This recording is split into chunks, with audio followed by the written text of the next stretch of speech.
अस्सलाम वालेकुम जी, मैं ਤੁਹਾਡਾ ਮੇਜ਼ਬਾਨ ਡਾਕਟਰ ਇਫਤਖਾਰ ਐਨੀਮਲ ਪੁਆਇੰਟ ਆਰਫ ਵਾਲੇ ਤੋਂ।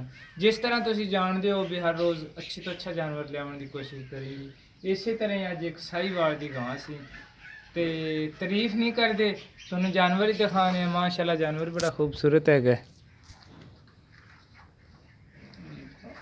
आसफ मड़ा कैमरे ने बनाई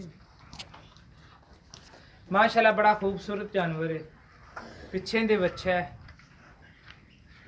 हल्ला वालियां दा बी रखिया सी, इनू रैड गोल्ड दा बच्चा है ते माशाल्लाह गां बड़ी खूबसूरत है।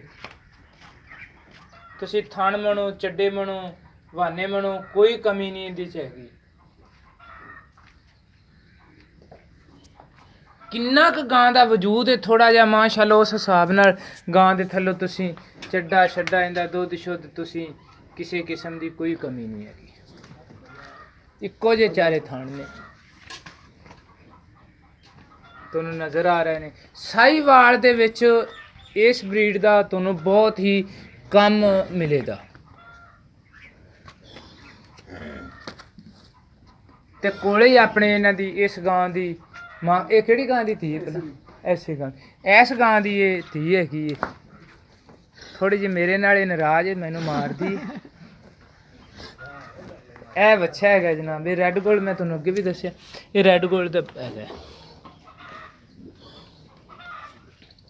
आजाद भाई मोबाइल फड़ो, मैं आसिफ नाल गपशप लावां।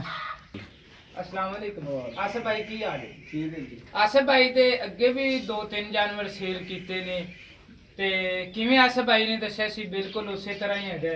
फार्म च इहदे च होर भी हैगे ने, लेकिन आस्ता आस्ता जानवर आपदे सेल करदा पिया ते जेहड़े अगले जानवर इहदे 2 सेल होए ने उन्हां दा दों दा आरामा नहीं आया। जो इहने दस्सिया सी ओही हैगा सी ते अगले किहड़े इहदे सी ओह फ्रीजन दे क्रास सी। इहदी साहीवाल दी आपदी घर दी नस्ल हैगी, घर दे इन्हां दे शुरू दी इन्हां दे लगी आंदी प्यो दादे तो। बहरहाल नस्ल इन्हां दी बड़ी अच्छी प्योर नस्ल है। इनकी डिटेल मुकम्मल आप आसिफ भाई तो पुछने। आसिफ भाई तुहाडी गां नूं किन्ने दिन होए ने? 3 दिन हो गए जी। 3 दिन हो गए जी। ते आसिफ पिछले सूबे किन्ना दुध कर? पिछले 16-18 किलो जी। 16-18 किलो कर दी जी। ਤੁਹਾਨੂੰ ਬਹੁਤ ਹੀ ਕਮ ਮਿਲੇ ਦੀ ਜਿਹੜੀ ਸਾਹੀਵਾਲ ਦੀ ਨਸਲ ਹੋਵੇ ਤੇ 15 ਲੀਟਰ ਤੋਂ ਕ੍ਰਾਸ ਕਰੇ। ਸਾਹੀਵਾਲ ਦੀ ਨਸਲ 15 ਲੀਟਰ ਤੋਂ ਤਕਰੀਬਨ ਥੱਲੇ ਲੈਂਦੀ ਤੇ ਲੇਕਿਨ ਆਸਫ ਇਸ ਵਕਤ ਹਾਜ਼ਰ ਵਕਤ ਦੇ ਥੱਲੇ ਗਿਆ। ਹਾਜ਼ਰ ਟਾਈਮ ਜਿਸ ਚਨਾ ਕੋਈ ਚਵਾਣੇ ਬੱਚੇ ਛੱਡ ਕੇ ਦੋ ਟਾਈਮਾਂ ਦਾ ਇੱਕ ਥਣ ਬੱਚੇ ਨੂੰ ਪਿਆ ਤੇ 3 ਥਣਾਂ ਦੀ ਚਵਾਈ ਕਰੋ ਇੱਕ ਟਾਈਮ ਦਾ ਜੀ। 7 ਲੀਟਰ ਚਵਾਈ ਕਰਵਾਉਣ ਦੀ। ਹਾਂਜੀ 7